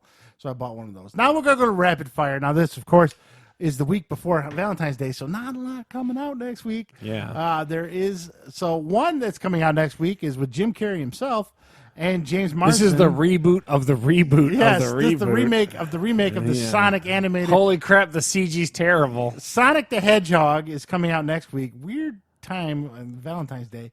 Well, what else you can do with your lady friend? You take her to Olive Garden and you go see Sonic the Hedgehog. What are you doing? So that comes out next week in theaters. Sonic the Hedgehog. It's a live action mixed with the CG Sonic. If you followed it any, you know he looked creepy when he first got released, so they redid him all. I'm a big no. I'm not going to go see Sonic on Valentine's Day. This looks awful. It's been a dumpster fire in production. No. All right. And then also The Photograph comes out next week. This is a romantic drama, it seems. I don't know any of the people in it. It looked terrible with the trailer I saw, so I'm a no on The Photograph. I have to be a what? I don't know what this is. I think there's a horror movie also coming out next week, but I think we already covered it. I'm not sure. I did see a trailer for Chris Rock's new Saw movie, by the way. Yeah. It's not Saw. It's in the universe. It's called The Spiral from the Book of Saw, something like that. And also, now let's not get sidetracked. We're going to go to Blu-ray. Now this week coming out on Blu-ray is Ford vs. Ferrari. I'm not into racing, but racing movies tend to be good, so I'm going to watch. Shot really well, usually. Like a perfect example, that's a Sylvester Stallone movie, that Driven movie. Yeah. Or Days of Thunder. Yeah. I'm a no. I'm not intrigued by it. Yeah, I don't know. I will watch it. I find baseball and racing movies, I hate both sports, but their movies are always great. Now, this next one that was on Netflix that I sat through is making a Blu-ray release this week. Oh, okay. This is Roma, the Academy Award. I don't know if they won or... Yeah, a bunch of stuff. They were like a darling of the... It comes out on Blu-ray. I sat through it once. I'll never see it again the rest of my life. I'm a no. For my money, like, if you're going to buy it on Blu-ray, get like a month of Netflix. Like, I don't know. I'm a no. I mean, I don't know who can sit through that movie more than once. And next one's First Love. This is a Japanese kind of Quentin Tarantino type movie. Like Reservoir Dogs? Yeah, but Japanese. I'm not reading a movie, so I'm out. First Love. I'm interested. I'll be honest with you. I'd be a maybe on that one. All right. I had to look around on reviews. Next, for streaming, we got Dragon's Rescue Rider Season 2. This is How to Train Your Dragon, the series. Oh. It's been a little good franchise for DreamWorks. They've made a little money off this franchise. 3 movies and 2 seasons. But I'm a no. I don't care for it all that much. I'm a no. I'm not even. It's not even on Lorna's radar. So yeah, I'm a no. Lock and Key. This is a big. They're pushing this. Yeah, there's a lot of previews this is on the for front this. of my stuff. I was like, okay. Yeah, so it's something about a creepy old house and his family and these magic. I thought keys. they already had like Lemony Snicket or whatever. Yeah, like, what is this? This feels like a young adult book. It's like series, Witch in the Wardrobe. but they're really promoting it. Michelle will probably watch this. I'm not a fan, so Lock and Key's a no for me. I saw it and I went no as soon as I saw it. So a definite no for me. Now, this next one, I saw the Michigan one of this, so I do like these. Yes. All or Nothing, the Philadelphia Eagles. It follows the whole season of the Philadelphia Eagles. I don't know if it's this season or the prior season. It's got to be this season, I would think. So I'm a yes. I do enjoy these. I love documentaries about like pro sports, dude. Yeah. Way in. Did you see the Michigan one? Yeah, I didn't see the Michigan one because I wouldn't watch that in my house. But I love like Hard Knocks and all that stuff. Super big fan of those shows. So yeah, I'm a definite yes. Now another quirky one coming out from Shia LaBeouf. He's trying to. I see what he's doing now. He's trying to redo his career through quirky independent films. This one's called Honey Boy. What was the one movie, Peanut Butter and whatever? Peanut Butter Falcon, which I did enjoy. Yeah, but you did. This one is a little different. Shia LaBeouf's not really the star. It's more about a kid. He's like a kid actor type deal. Shia LaBeouf plays like a creepy director in it. I'm a no on this one. I don't really want to see this one. I'm a no. To be honest with you, I didn't know what it was, so you just told me what it was. But after description, I'm a no. And finally, Hulu's got something new this month. I'm shocked. But here's my thing with this. Okay, so this is High Fidelity. It's based on the movie that Jack Black and... They worked in a record store. It's just a record store. In 2020, a it's record like store? in Philadelphia, and it's a trendy, like, Dearborn music. Get out of here with this. And it follows a bunch of young, good-looking... young, good-looking people want to listen to records? I don't know. High Fidelity. Is John Cusack in it? No one's in it from the original movie. It's a Jack brand Black new is one. the best part of the original. So High Fidelity on Hulu. I'm not gonna watch it. It looks terrible. I'm a no. I'm a no. Why do they keep shoehorning Zoe Kravitz into stuff too? Well, she's gonna be in the new Batman movie too. Oh, see, I told you, Zoe Kravitz is in gonna be the next Catwoman. So there you go. There's for streaming for you. Look at everything. And Charles, what's happening in the pugilism? Well, so we just had a big UFC event last night. John Jones fought yet again with the UFC for a belt.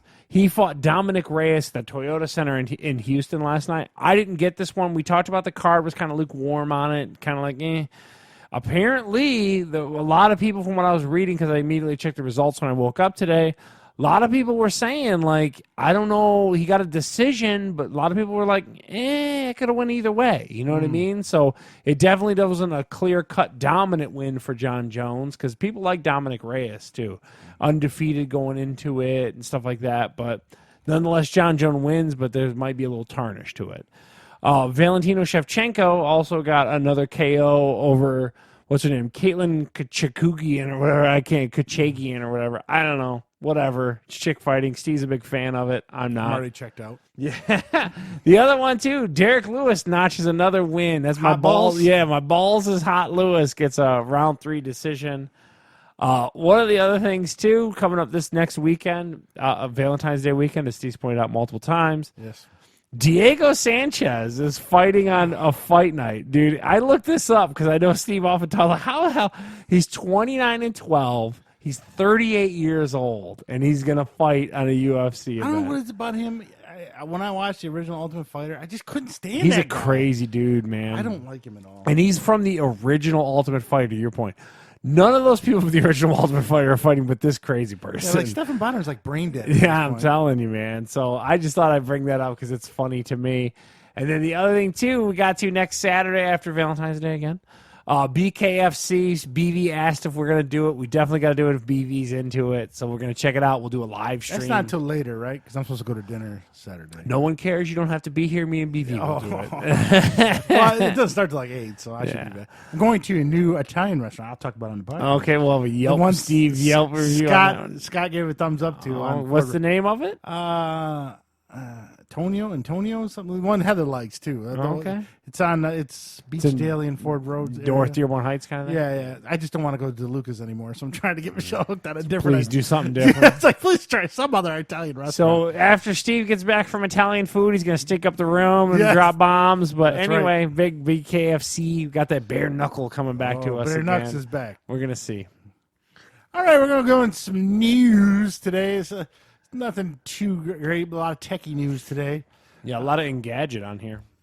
So YouTube, are you familiar with the YouTubeage? I hope so. We post videos. Yes, Right? they're getting a redesign, so a whole new look. What are they? I don't know trying what to it's do? going to look like. I didn't read Because they're always monkeying. So I'm the one that posts the videos for us. I edit them and then post them, and then you edit my edit with like putting the visuals and stuff into it. They're always monkeying with like the studio stuff and like the weird like new versus old, classic versus the new beta. I feel like it's change for sake of change is one of those things. Yeah, it's like we got all these designers. We got to pay them to do something. Yeah. Redesign the website. Go ahead. Yeah. Make it more user. We got a user free. We got some feedback. Basically, we're gonna get a couple new quirky little gifs or something. I don't know. Maybe the white will turn to a light gray or something. Yeah, I don't know. I guess. Now, also in that same vein, Facebook released their redesign. I got a brand new redesign from Facebook. Basically, So does that mean the stream's gonna break a bunch of times? And stuff like that? It's just mostly visual. So Facebook, if you remember, was blue across the top. Now it's pretty much all white with a little Facebook round logo in the top left corner. Okay, and it's more full screen now. That's the difference. Well, because it looks like YouTube now, to be honest. As we stream live to Facebook right now, Facebook, like when Heather pulls up Facebook, it is so busy and so like it is almost like ADD the blog post or something like that. It is just too much going on Facebook. They spread it out a lot now in the new redesign. They now, need only to. few people like I got it and my wife didn't, so it's kind of weird. Okay. Do you use the app or do you log in through it? I use the website. Okay, I'm old school. But you might be logging in through a different browser. Her app hasn't updated. Blah, blah, blah. Well, no, in Facebook's case, they select certain people. Like I had a little notification, try the new beta, and I just clicked it and it switched over. Okay. I like it. It's a lot like they YouTube. They need to make it a little more minimalist. Yeah, it's very white. It's spread out, is what it is. It reminds you a little bit of YouTube, to be honest with you. But I think that YouTube is pretty good. Like so. You've got the bigger video window and then the suggestions, which are always really good to me. I don't know what's going on. I'm always clicking on it like, what is that next? Oh, my God. And then you've got all the racist comments below and stuff like that. Like I think that Google does a good job of keeping things very minimalist. So we'll see. They are good. Some of their stuff is so complex, but yet the design and everything's very minimal. Super minimal. Like their Google ads and stuff, it's like it'll take you days to figure it all out, but it looks so easy when you're looking at it. So now, in that same vein, Instagram posted that they made $20 billion with a B from ads, which beat out YouTube, which only made 15.1 How are they making so billion. much money? Are they charging more people to do that thing into your feed or something? I don't understand. Just more people are buying the ads on Instagram. Like, does that mean click-throughs are basically like... No, it means like I'm a schmuck, right? And I got a business, Steve's Pizza Joint. Yeah. And I'm going to set up in Instagram or Facebook, because they're kind of connected, I'm going to make an ad with a big juicy pizza, and you click it goes to my website, right? I get that. So I'm going to set the budget. 5 days, I'm going to spend $30 a day. So I'm going to spend $150 on this ad, and then it's going to show up randomly on yours or Heather's or whoever. If I look at like random pizza things, you eat Pizza Hut, all of a sudden Steve's Pizza is going to come up. So that's how they make their money. They're selling it to you. But how did they monetize more than YouTube is what I don't understand. Now, if you realize YouTube doesn't have... Like Instagram's ads and stuff, ads goes directly to Instagram. You go in Instagram. YouTube, their ads are tied to Google ads. You know all I know is like I can't click on a ton of YouTube videos without getting 4 ads in front of it. Those are all coming from Google ads. So ads that show up on your Google search and on your YouTube are all from the same source. So they might be how they're tracking it. Only so much is going to YouTube, so much is going to Google ads. Okay. So that might be why they're not. But that's what I'm trying I'm trying to wrap my brain around how they ended up so much higher. If you added the Google ads in for the search engine with the YouTube, I bet you it dwarfs Instagram. Yeah. It'd be my guess. That's what I'm saying. Like something doesn't add up there because you cannot click on YouTube. Like in Instagram, they're just in your little line as you kind of go through your feed or whatever as you go through. Yeah. Like YouTube, you can't get to the content. Like imagine your shit is on the other side of the ad. Yeah, it's so annoying. So there you go, a little look at all these rich companies getting richer. And of course, Instagram, that's 20 billion Instagram ads. Now Facebook So let me ask a question. So you've got the 3 big boys. You got Facebook, YouTube, and Instagram. If one of those, if you could only keep one of those 3 for the rest of your life, what would you keep?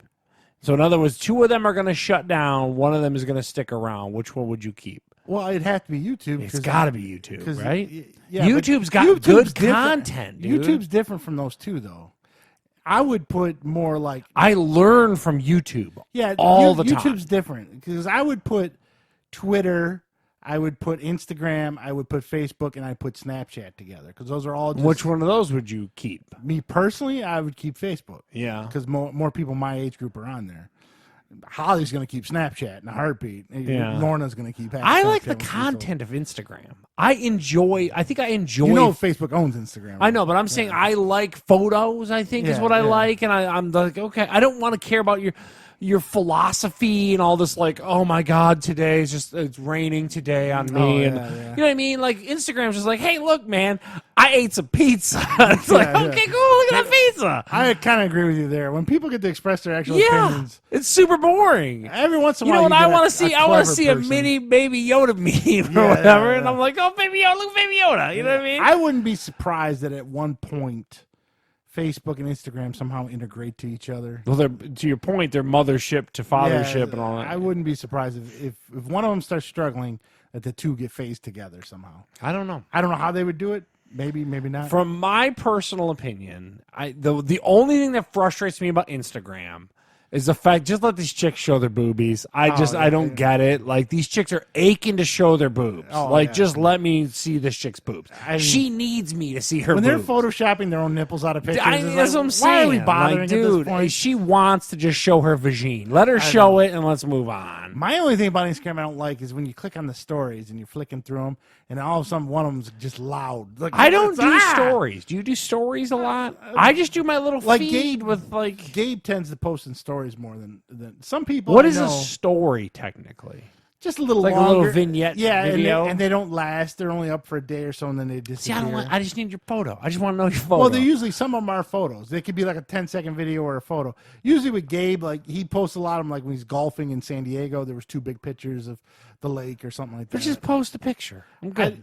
I don't think Instagram needs to be videos. I literally think Instagram just needs to be like, oh. Rock is infamous. He always has videos. Oh, my God. And then but Rock's Instagram was 4 a.m. and he's in the Iron Paradise. Rock, not only Rocks, but some of them, their new move is they'll post a long video. You'll watch the first 30 seconds, and then a link will come up to watch the rest of the video. Yeah. That's a new move on Instagram. I'm not, like I said, I think I'm just real low-key about a lot of my social media. And another one that bugs me, and this is a Facebook one. So say the one videos I always get stuck watching on Facebook is when someone's creating something. Like, take this piece of wood and I'm going to make a giant, like, smooth out. 20 minutes later, they're pouring that epoxy table. And Steve's like, oh my God. Or another big one that shows up on Facebook a lot now is spray paint art. Like, people I'm like, is it going to be Batman? That kind of universe? But here's the move what Facebook does. Just tickle your balls. Yeah, and I'm like, he's making the universe. Yeah, and it's got an outline of Rick and Morty. What is... And they set it on fire and it smooths out. But here's what Facebook does now. So you're into it. You're 30 seconds in. Video stops. And an ad pops up in the middle of a video. Oh, damn. It's like, it got you hooked. They hooked you in that first 30. Yeah, so WWE videos do that. A lot of videos are doing that now, where they'll throw an ad in your face real quick. Where YouTube gives you the ad right in the front in the beginning. Well, and I also respect in YouTube, they'll show you where they're coming to. So you're like, okay, here we go. Yeah, but Facebook just recently... And it's always someone making something. I always thought, you can make a rocking chair out of metal? How, what? The other day, there was a guy who had a coin, and he made a knife out of it. Like, it was a coin. He took another coin. So stupid. I know. It's like 2 minutes of my life. There goes 20 minutes of your life. Just like, oh, you can make that? How oh, my God. That? He made a mailbox axe? What is this? And then a recipe will show up. Like, what is this? Swiss cheesecake or something? They're just pouring cheese on shit. You're like, all right. Oh, my God. I'm always a sucker for those. I don't fall for the animal ones too much because usually I see a lot of those. But, yeah, it's pretty funny. So next on the list, more giant corporations making more money. As of end of 2019, Disney Plus, when they started off at 8 million, if you remember, we reported here on Fat Guys. Yes. Breaking news. 26.5 million subscribers already for Disney Plus. That's got to be higher than they thought. I think it's great. We've talked about it. I think it's one of the best values from streaming services you can find. For $6.99, dude, it is great. I'm sorry. Like, you should be subscribed to Disney Plus. At this point, I just have to subscribe to Disney Plus, Netflix, all this stuff. You know what I mean? Like, it's just great. Yeah, it's $200-something a month. Yeah, with all the streaming shit. When you add it all together, it's like, God damn it. Plus your internet on top of it. So Disney Plus chugging along pretty good, and like I said, they announced 3 new shows coming this year.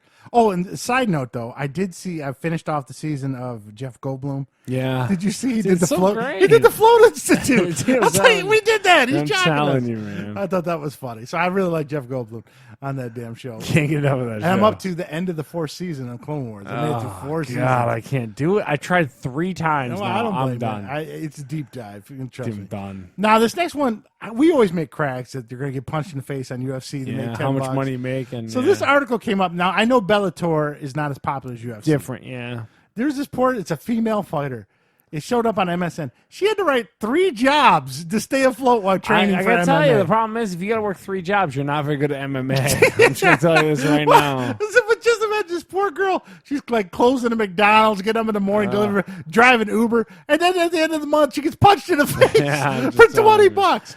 So sometimes I wonder if these fighters evaluate their lives at some point. Yeah, like at some point you got to give up.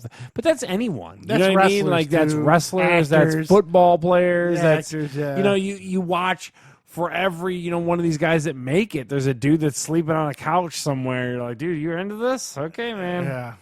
Yeah. Oh, and side note, football players too. You think next year, after I've seen he's been doing a lot of apologizing. Antonio Brown. Oh my God! You think he ends up in the XFL next year? I don't think he ends up in the. I think he ends up in the NFL. Is my. You think someone in the NFL is going to take him? Yes.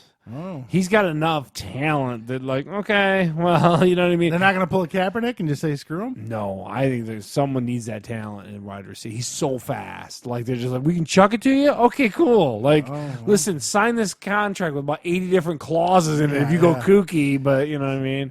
Like, he'll end up in Arizona. Oh, well, that's interesting. We'll see what happens there. So now back to Disney. Now, Disney, they love remaking stuff, right? And so now, here we go again. Lilo and Stitch is getting a live action, but this is just going to the Disney Plus, allegedly. It's not coming to theaters. I don't know what kind of budget that's going to have. I don't know how that's going to look. But Lilo and Stitch going live action coming next year. Is the world clamoring for this, though? You know what I mean? Like, they're giving it to you regardless. Yeah, I don't know. If it's anything as bad as that Lady the Tramp one. Ooh, that was Steve was out. And then finally, Old Man Ford. Yeah. The Indiana Jones 5 is still coming with him starring Here's as Indiana the thing. Jones. And have you seen the previews for that dog movie he's in? Yeah. That is the fakest looking dog you've ever Dude, seen. the whole thing, man. They should have just made it's it a like cartoon. Call of the Wild or whatever. Yeah, just made it a cartoon. Every once in a while, it's not good to have some of your heroes age.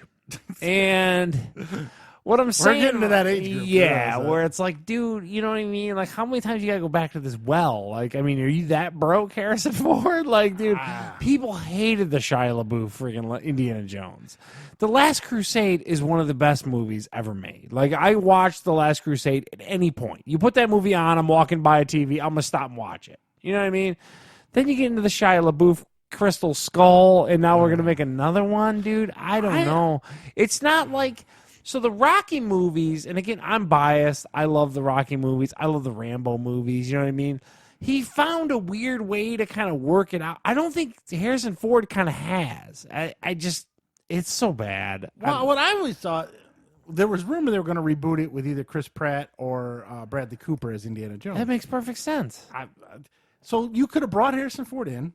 He could have been the old Indiana Jones, talk maybe to a grandkid or something, telling him do not never story, Princess and the Bride. Yeah, type I know what thing. you're talking about. He's Yeah. telling his grandson Fred Savage about an adventure he had against the Nazis back, and when it flashes back, it just happens to be Chris Pratt or the other guy playing it. Yeah, that would have been a great way to do it. It's okay. Harrison Ford to, still let gets it his go. check. Yeah, and then we've but introduced that check's the new probably guy. not as big. Oh, well, I guess not. But I don't know. Do you need that much And money? the problem How many is, planes do you I have? think that the Indiana Jones series is a perfect example, much like we've discussed on this show, of practical effects versus CGI. And I think that we're running into like Mummy territory with the Indiana Jones stuff. And what made those first 3 so good was it felt real. Yeah, it didn't need over the top effects. I mean, yeah, the Nazis got swooped up and stuff like that, but like I'm saying, like you don't come to those movies for like a visual thrill ride, is what I guess is what I'm trying to say. Like it was just like that swashbuckling action that made them so good, and the charisma of Harrison Ford. Yeah, like I don't know. I'm not looking forward to this. I'd have liked out of the 2, if you had to pick Bradley Cooper or Chris Pratt, which one would you like? I'll take either one, honestly, but I'd take Chris Pratt because he's a little bit younger. I would have took Cooper just because Chris Pratt's in everything else. You know, either one I'm completely happy with, is what I'm trying to say. I'm like, okay, cool. Like, so Bradley Cooper's Indiana Jones now? Okay. You know what I mean? Yeah, I would have Like, watched it. But he's in an interview, Harrison Ford said the character dies with him. He wants to be. Jesus. I don't get it. I don't get that one. So he wanted out of Han Solo immediately, but for some reason, Indiana Jones pulls his heartstrings. Yeah, I mean, the first 3 Indiana Jones movies are great. That Crystal Skulls one, oh my God. it's got moments. But that monkey, It's been a long time since I remember it was cringeworthy when I first saw it. the opening scene in the warehouse I thought was pretty good. The part with the monkeys was terrible. And the part with the aliens come alive at the very end. alien shit was the worst. Those two scenes were pretty bad. I was like, oof, that's rough. So I guess it's gonna end it. Well, let me go one more rant. Oh, here we go. So Steve's got some airtime here. Yeah, well, no matter what town you live in or whatever, if you listen to sports talk, and I'm older, my daughter hates it, but I listen to a lot more talk radio. And when I was Holly's still age, right now listen to sports talk right now when it gets out of football? Here and there. I can't do it right now. I like the national guys way better than the local guys right now. So the national guys will talk about other teams. Locally, all they're talking about is Matt Stafford. Who they're going to draft. Drives me bananas. And then Andre Drummond getting traded. Yeah. But it seems like once a year they have to bring it up. Everyone in baseball cheats at this point, right? They're all doing steroids. They're all stealing signs. But it's funny because baseball wants to be this pure game. Like they want to be the Sandlot where you're just out there swinging and Baby Ruth and all that. Peanuts, get your first dude, I got news for you, man. That ship has sailed a long They're time all ago. crooked, evil bastards. Yeah. So every year, and I don't care what town you live in, your sports radio is going to bring it up. Should Pete Rose be in the Hall of Fame? It just was on the way here. I was like, for the love of Christ, I've been listening to sports football or sports talk forever. Once a year, I have just stick him in so I don't have to hear the damn thing anymore. But then, do you let the steroid guys in? Yeah, let them all in. They're all crooked. Who cares? OJ's in the NFL. You want more like a WWE? Just like lean into it. Yeah, like it's okay. Just accept it. We all know they're dirtbags. Who are you kidding? Yeah. I mean, like I told you, they want to see, like I said, like kids with their ball caps out there, like swinging and stuff. Yeah. Just so I don't have to hear about it on sports radio anymore. Stick him in. Just stick him. And why? That was the other thing. Charlie Hustle, man. Why does he care so much?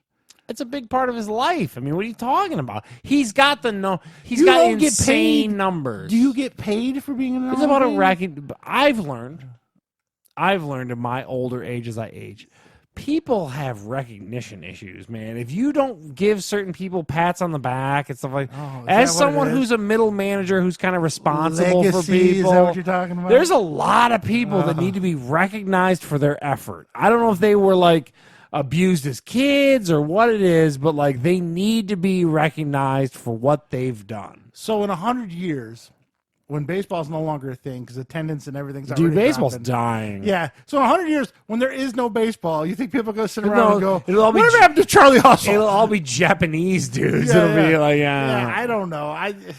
I know they always say that old rich white men is all they start. At a certain point, they just worry about legacy and you're going to be dead. Does it make a difference? Yeah, I don't know. But just stick him in so I don't have to hear anybody Steve's anymore. like, I'm just over it Stick at this the point. cheaters in. Stick them all in. Yeah. I'm done with it. And that's my complaint because it's been going on for years now. I mean, that idiot don't help himself either. So speaking of Hall of Fames and all that kind of stuff, so Dion recently came out and said like he's not down with the way the Pro Football Hall of Fame is like kind of. I think it's more of a dig towards Eli because people are starting to say Eli Manning is Hall of Fame worthy, which I happen to beg to differ. I don't think he is. You can't be a 500 regular season quarterback and like be worthy of the Hall of Fame. Like, dude, well, I agree with you too, but they're gonna stick him in. You know what I'm saying though, because he's more of like at that point you're riding on a name. Like, let's be real. You know what I mean? Like, I love Peyton Manning and all that whole story and like the two of them. I get it, but like, dude, you know what I mean? Like, if his last name was Eli Smith, yeah, that's what I'm saying. Like, yeah, and it's the city he played in helps too, and we kind of covered this before that he's probably gonna go in. My complaint is, let's update the Hall of Fame. Every time I go there, it's the same shit. For 10 years, they've been showing the Bill Cowher Pittsburgh film for 25 years. And now he's going in. So before you worry about who's going in, let's reorganize and update some stuff. And the WWE, let's make a Hall of Fame. It's just a fictional Hall of Fame that doesn't even exist. Oh, there's not even a physical spot? I Google search. There is no WWE Hall of Fame. No, you are a member That of seems the Hall like of a Fame. bad move to me. Yeah, you think McMahon Fan would make There's some money. definitely these weird people with the belts that would love to see a bust of Mr. Perfect. I would go to Connecticut to see the WWE Hall of Fame. To me, you got to dedicate like a 2,000 square feet to like a couple. I mean, how much is it going to cost you? You know? Just to sell hire a tchotchkes out of handful that of bitch. Dave Marquis to run it, the security and stuff. You're good to go. Print a couple T-shirts and make that money. I just never understand. Like the Hall of Fame is. I got to tell you, I struggle. So Heather and I have a very similar type. When we went to the Rock and Roll Hall of Fame, I have a struggle with visiting these places and justifying the admission, if that makes sense. I'm not going to read all the plaques. I'm not going to, you know what I mean? Like, I'm just not into, like, there were people at like the Rock and Roll Hall of Fame that were there for like hours. And I'm like, dude, what are you reading or doing? Like, I tell you who gets their money worth. Donald Henson. Oh, yeah. He reads every goddamn thing. There's no way. It's all online. Like, to me, my life is being wasted. I don't know. Or how about those theaters that play little black and white videos? You sit like those benches. You just sit there. Yeah, you just sit there randomly. I know what you're saying. I always feel like you need to go there because it's like it's a weird homage thing. Yeah, but in the back of your mind, it's like, I'm not going to read about like this random LA Rams or you know what I mean. You take a few pictures with the heads, you know. Oh, there's Dickens' head and stuff. Well, that's cool. You keep moving. You'll read the placard. What I remember, the football one wasn't that expensive, was it? I don't know. I think it was like $25. But then the most recent one that was the Rock. We went to the Rock and Roll Hall of Fame, and I gotta be honest, I didn't get it. I left. I was like, okay, but you're not into rock and roll or music. I know, but I'm just saying, like, I'm not going to read 78 placards of it. I'm just not going to do it. There's guys out there where music is like their football, right? So I imagine you can take me to Canton tomorrow. I'm not reading all that. Well, I know that, but still, you won't feel like you wasted your day going to the Football Hall of Fame. Where the rock and roll one, you're like, okay, I saw Steven I mostly want like some tchotchkes and a little bit like, oh, it's cool. Keep it moving. You know what do you expect from a Rock and Roll Hall of Fame, right? I mean, first off, right, it should have the world's biggest record store in it, right? Yeah, you should. I should be able to walk in. They sold records. I should be able to buy any CD from any band that's in there from any generation. But it's 2020, Steve. Why are you but gonna? It's still kind of the cool appeal to it. I'm just gonna go on iTunes and give it $6. You should be able to buy scarves that look like Steven Tyler's scarf. Yeah, I guess. I don't know. See, my always and then like, what do you expect from like the NFL Hall of Fame? Like, like you go there, like, oh, there's the 4 bus, cool. Yeah. Then you keep moving. My big complaint is things like that where you go there and there's nothing unique about it. Like my big complaint about Hershey's Park, where there was no unique chocolates there. It's the same chocolates you get at CVS. So it's like, what the hell? I made it all this way. Like the Hall of Fame should have some unique NFL collectibles you can only get there, right? Like a McFarlane Joe Montana that's exclusive to the NFL Hall of Fame, right? Or like I said, the Rock and Roll Hall of Fame, that your Steven Tyler starter kit that you can only get there. But they don't have that stuff. That's the one thing Disney paid attention to.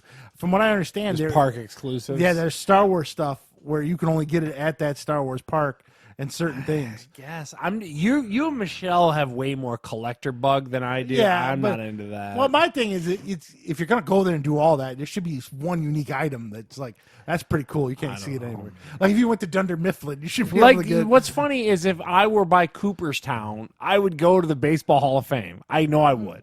Yeah.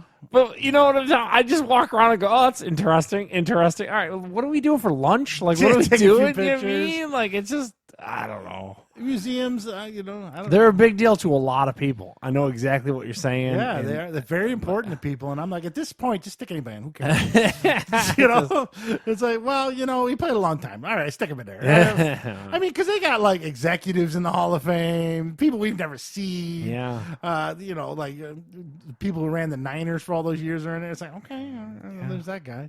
You know, sure. One of the cooler exhibits I remember in the Pro Football Hall of Fame was when they had all the helmets and new uniforms lined up and stuff. I got more kick out of that than anything else.